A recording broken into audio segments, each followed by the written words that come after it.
وَمَا أَرْسَلْنَاكَ إِلَّا رَحْمَةً لِلْعَالَمِينَ. Kita akan masuk teman-teman sekalian membahas atau membaca dalil-dalil yang tulis oleh Imam Nawawi rahimahullah berhubungan dengan bab ini. Yang pertama beliau mengangkat firman Allah Subhanahu wa taala dalam surah Yunus ayat 24. A'udzu billahi minasyaitonir rajim. Kalau Anda yang pegang bukunya bisa lihat di halaman 380 ya. Innama mathalul hayatid dunya kama in anzalnahu minas sama'i فاختلط به نبات الأرض مما يأكل الناس والأنعام حتى إذا أخذت الأرض زخرفها وزينت وظن أهلها أنهم قادرون عليها أتاها أمرنا ليلا أو نهارا فجعلناها حصيدا كأن لم تغن بالأمس كذلك نفصل الآيات لقوم يتفكرون. Yang artinya sesungguhnya perumpamaan kehidupan duniawi ini yang kita lalui semuanya ya. Dan kita bukan orang pertama di muka bumi ini. Sudah banyak orang-orang sebelum kita. Jangan lupa itu. Sudah banyak orang-orang sebelum kita. Sesungguhnya perumpamaan kehidupan dunia ini adalah seperti air hujan yang kami turunkan dari langit. Lalu tumbuhlah tanaman-tanaman bumi dengan subur karena air hujan itu. Di antaranya ada yang dimakan oleh manusia dan ada juga yang dimakan oleh hewan ternak. Ya, buah-buahan, sayur-sayuran. Hingga apabila bumi itu telah sempurna keindahannya sampai pada puncak panen ya. Dan berhias. Maksudnya bunga-bunganya banyak ya. Dan pemiliknya mengira bahwa mereka pasti menguasainya atau memetik hasilnya. Tiba-tiba datanglah kepadanya azab kami di waktu malam atau siang. Lalu kami jadikan tanaman-tanaman itu laksana tanam-tanaman yang sudah dicabit. Seakan-akan belum pernah tumbuh kemarin. Demikianlah kami menjelaskan tanda-tanda kekuasaan kami kepada orang-orang yang berfikir. Ini ayat ini dalam sekali ya. Bagaimana Allah Subhanahu wa taala memberikan bocorannya kepada orang-orang beriman agar mereka betul-betul merenungi masalah ini. Ya, kita disuruh merenungi masalah ini karena banyak orang yang lalai dengan kehidupan dunia ini. Mereka sibuk memikirkan dunia ini. Yang mereka pikirkan adalah masalah bagaimana prestasi dunianya maksimal, tapi tidak perlu pikir masalah akhirat. Ya, jauh dari agama. Tambah lagi ada yang mengolok-olok agama. Ya, ini semua tambah ngacau itu. Ya. Dan kacau pikiran dia, karena dia tidak ada akhiratnya. Dan orang yang tidak ada akhirat ini tidak akan pernah puas dengan dunia ini. Tapi kalau orang ada pikiran akhiratnya, dia akan tahu ada batas-batas dia, ada halal, ada haram, ya, ada hak orang lain. Maka ini perlu dipikirkan. Allah SWT berikan perumpamaan kita. Dunia ini, dia akan ada saatnya di mana dia akan hancur. Dia akan selesai. Baik Anda secara pribadi, prestasi Anda, saatnya nanti Anda akan sakit dan meninggal. Ya. Atau memang dunia ini akan kiamat terjadi. Allah berikan gambaran, perumpamaan kehidupan dunia ini. Seperti air hujan kami turunkan dari langit. Kemudian membuat tumbuh-tumbuhan tumbuh semuanya. Ya. Tumbuh dengan baik. Gitu. Ya, setelah buah-buahannya maksimal keluar, bunga-bunganya kelihatan indah, terhiasi bumi ini, ya. Maka kami datangkan azab kami. Maksudnya, kami datangkan kiamat itu bisa gitu perumpamannya, ya. Maka seperti belum ada nampak sebelumnya. Atau bisa juga bermakna adalah ayat ini, pernah nggak Bapak Ibu lihat informasi atau dengar informasi? Saya pernah berapa kali lihat di berita ya. Para petani kita sudah mau panen. Di Indonesia terjadi. Tiba-tiba malam harinya Allah datangkan tikus, hama, hancur semua. Besok tidak jadi panen. Padahal besok tinggal panen saja. Ya. Allah menjadikan itu sebagai pelajaran tentunya. Bahwasanya kehidupan dunia ini seperti itu. Dia akan dilalui. Tidak akan menjadi sebuah target utama. Kita akan lepas. Oleh karena itu beruntunglah orang yang memaksimalkan waktu di dunia dengan zikir, dengan doa, dengan menjadi ilmu, ibadah-ibadah. Ya, bukan yang lain.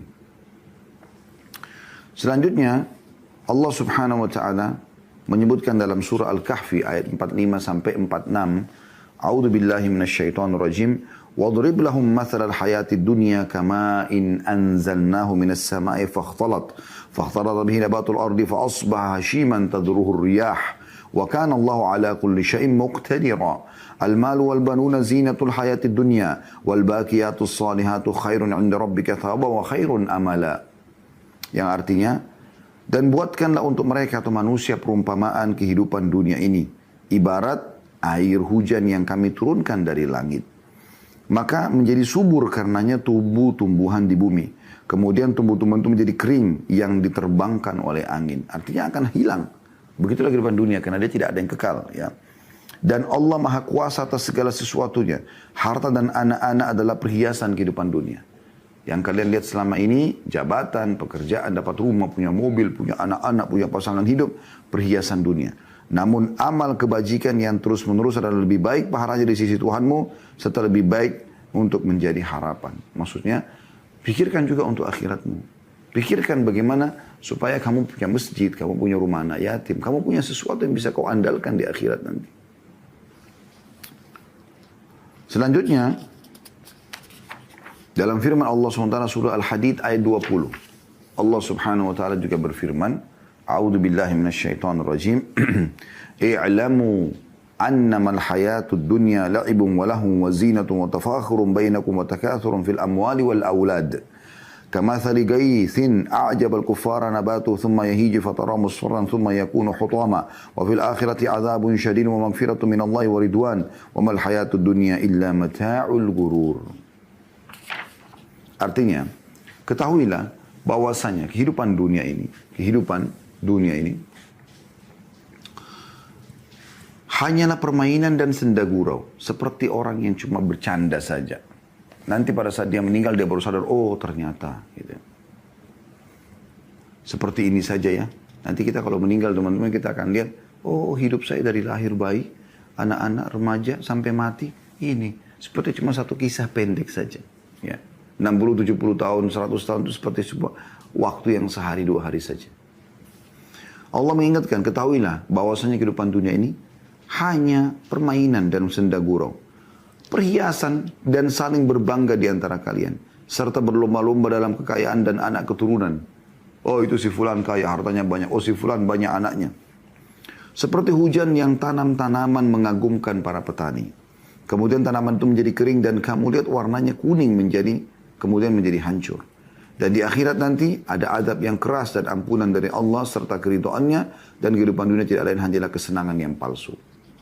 Maksudnya palsu Allah ciptakan memang hanya untuk dilalui. Ya. Supaya indah kita beribadah, Allah buat tanam-tanaman, Allah buat udara yang sejuk. Jadi bukan untuk bermaksiat di situ. Karena kita akan laluin semua ini. Kita akan laluin. Ya. Ini poin perlu digarisbawahi ini. Dan Allah Subhanahu wa taala memastikan bahwasanya memang dunia ini umumnya orang pakai bersaing. Kita orang beriman jangan. Allah ingatkan di sini. Jadi ada orang berbangga-bangga dengan anaknya, dengan hartanya, dengan mobilnya. Setiap hari kalau ketemu, yang jadi pembicaraan lisannya hanya itu saja. Berapa mobil kamu, berapa perusahaan kamu, berapa omset perusahaan, berapa keturunanmu, berapa istrimu, dan seterusnya. Hanya kebanggaan saja. Ya. Tentu beda dengan orang-orang yang melakukan karena iman. Kalau mereka melakukan karena iman beda. Mereka akan berusaha tentunya untuk bisa menunggangi semua itu. Anak-anak jadikan sebagai aset amal jariah. Harta disedekahkan supaya bisa dibawa ke akhirat. Ya. Istri atau suami dijadikan pasangan penyebab untuk masuk ke dalam surga. Orang tua kesempatan kita berbakti untuk mendapatkan yang terbaik di akhirat. Jadi beda sekali orang yang jadikan akhirat sebagai target dengan orang yang jadikan dunia sebagai target. Dan Allah berikan gambaran. Dunia ini sehebat apapun prestasi yang kamu kejar, seperti tanam-tanaman. Buah-buahan. Lihat kalau sudah panen, bagus kan warnanya. Buahnya ranum dan menarik sekali untuk kita nikmati. Gitu. Tapi kalau kita tidak nikmati dalam beberapa hari rusak kan. Seindah apapun buah-buahan itu. Seindah apapun pohon itu, dia akan berubah ada saatnya dia gugur, ada saatnya dia berkurang buahnya. Itu perumpamaan kehidupan dunia. Dia akan hilang. Kehidupan palsu. Makna palsu di sini adalah dalam ayat, maksudnya menipu. Karena kalau orang terbawa dengan arus itu, dia bersaing di dunia ini, maka dia tidak akan pikirkan akhirat, dia tertipu dengan masalah itu. Kemudian dalam ayat yang lain, Allah Subhanahu wa taala juga memastikan surah Al-Imran, ya. Ayat 14 yang bunyinya a'udzubillahi minasyaitonir rajim. Zuyina linnasi hubbus syahawati minan nisa'i wal banina wal qanatiril muqantarati minadh dhahabi wal fiddah minadh dhahabi wal fiddati wal khairil musawwamati wal an'ami wal harth dzalika mata'ul hayatid dunya wallahu 'indahu husnul ma'ab. Dijadikan terasa indah dalam pandangan manusia cinta terhadap apa yang diinginkan berupa perempuan, anak-anak, harta benda yang menumpuk dan dalam bentuk emas, perak, kuda pilihan, hewan-hewan ternak, dan sawah ladang. Itulah kesenangan hidup dunia dan di sisi Allah tempat kembali yang baik atau surga. Artinya, kalau orang nikmati itu untuk akhiratnya, bagaimana dia menjadi orang yang terbaik untuk akhiratnya? Dia tunggangi anak-anaknya, pasangan hidupnya, hartanya, semua untuk akhiratnya, maka dia akan beruntung. Karena di sisi Allah, dia bisa tunggangi itu untuk mendapatkan terbaik di sisi Allah nanti.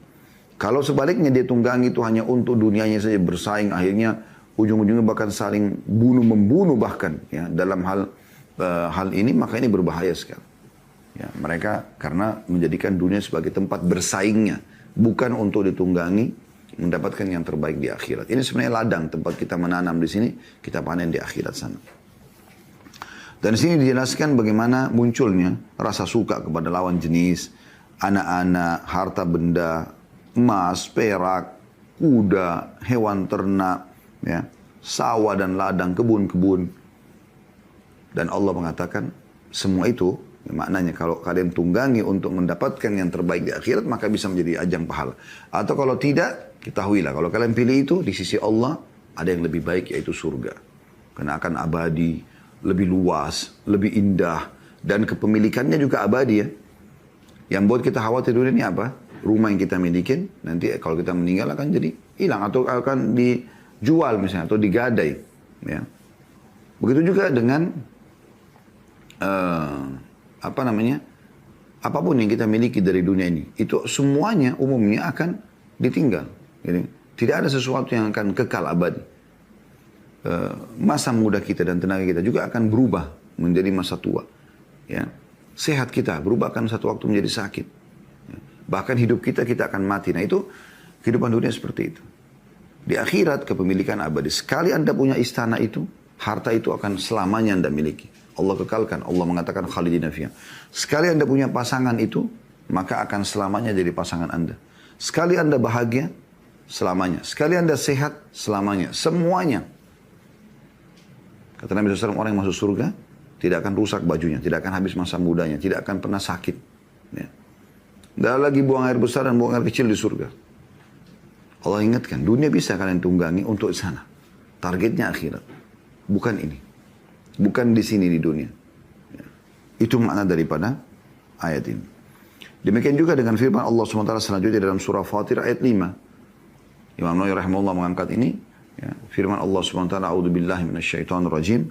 Ya ayuhan nasu inna wa'dallahi haqq. Fala tagurrannakum al-hayatu dunya wa la yagurrannakum billahil garur. Wahai sekalian manusia. Kata Allah SWT. Sungguhnya janji Allah itu benar. Gak ada yang luput. Yang Allah katakan yang beriman beramal saleh akan bahagia dunia, bahagia akhirat, itu pasti benar. Allah mengatakan orang yang bermaksiat, orang yang kafir akan sengsara dunia, sengsara juga di akhirat, itu juga benar. Sesungguhnya janji Allah benar, maka janganlah sekali-kali kehidupan dunia ini memperdaya kalian. Dan jangan sekali-kali syaitan yang pandai menipu memperdaya kalian tentang Allah. Jadi jangan sampai kehidupan dunia membuat kalian lalai. Jangan juga syaitan tunggangi kehidupan dunia yang Allah jadikan fasilitas untuk menambah atau mendapatkan yang terbaik di akhirat, dijadikan untuk kalian lalai. Malah kalian jauh dari Allah subhanahu wa ta'ala. Itu makna ayat. Tapi saksi bahasan kita, fala tagurrannakumul hayatud dunya. Jangan sampai kalian ya diperdaya dengan kehidupan dunia ini. Begitu juga dengan surah At-Takatsur ayat 1 sampai ayat 5. Allah subhanahu wa ta'ala berfirman, A'udhu billahi minasyaitonir rajim, Alhaakumut takatsur hatta zurtumul maqabir. Kalla sawfa ta'lamuna thumma kalla sawfa ta'lamun kalla law ta'lamuna ilmal yaqin. Yang artinya, bermegah-megahan telah melalaikan kalian sampai kalian masuk ke dalam kubur. Ya, banyak orang begitu, karena dia lalai, dia lupa, maka pada saat masuk ke dalam kubur baru dia mau sadar. Tidak ada gunanya. Semua teman-teman kalau orang sudah masuk dalam kubur tidak akan bermanfaat dari prestasi dunianya. Jabatannya kah, titelnya kah, ya, hartanya kah, keluarganya kah, selesai. Semua ditinggal sama dia. Bersama sama dia amal solehnya. Kecuali di dunia ini dia sempat menanam untuk amal-amal jariah dia, tanah, wakaf, masjid, rumah anak yatim. Kita sudah tahu, gali sumur, ya, anak-anak soleh yang dia tinggalkan yang mendoakan dia, maka itu baru bermanfaat buat dia. Kalian berbangga-banggaan dan melalaikan kalian. Sampai kalian masuk ke dalam kubur, sekali-kali tidak. Kelak kalian akan mengetahui akibat perbuatan kalian itu. Nanti baru nyesal gitu. Kemudian sekali-kali tidak, kelak kalian akan mengetahui. Ya, artinya kalian pasti akan tahu nanti. Tidak ada keraguan dalam masalah itu. Sekali-kali tidak, kata Allah. Sekiranya kalian mengetahuinya dengan pasti. Artinya kalau kalian nanti pas lihat, oh ternyata begini. Tapi udah gak ada gunanya. Semua orang di kuburan teman-teman sekalian. Kalau dihidupkan lagi oleh Allah SWT. Kira-kira saya tanya Anda, jawab dengan fikiran Anda. Jawab dengan hati nurani Anda, dengan keimanan. Kira-kira kalau mereka dihidupkan, mereka akan apa? Atau kita anggap diri kita sekarang semua yang hadir acara ini meninggal dunia. Kira-kira kalau Allah berikan kita kesempatan hidup lagi. Apa yang akan kita lakukan? Kita akan cari restoran favorit kita kan? Kita akan bergaul dengan pasangan hidup kita kan? Maksudnya biologis. Kita akan bertemu dengan anak-anak kita kan? Kita akan mengejar lagi studi kita. Kita akan membuka atau mengejar lagi atau membahas lagi tentang masalah laporan keuangan, neraca, laba rugi dari perusahaan kita. Kita akan ke tempat rekreasi yang kita suka, paling favorit kan? Villa yang pernah kita beli misalnya. Atau kita akan menggunakan pakaian ya, yang kita paling sukai ya, dengan merek tertentu. Maka jawabannya semua itu tidak. Demi Allah teman-teman, orang yang mati ataupun kita kalau mati dihidupkan kembali oleh Allah, dikasih waktu 1 jam, kita akan gunakan untuk sujud, sholat, bertaubat, membaca Al-Quran, berzikir itu. Renung ini teman-teman sekalian. Berarti menandakan memang semua yang kita kejar selama ini, kalau sifatnya hanya duniawi, itu tidak akan menjadi harapan orang yang meninggal dunia. Lalu harapan kita apa? Harapan kita bisa beramal soleh. Lalu kenapa sekarang Anda tidak beramal soleh? Kenapa sekarang semenjak atau selama Allah berikan kesempatan, kita justru sia-siakan? Ya. Ini sayang sekali.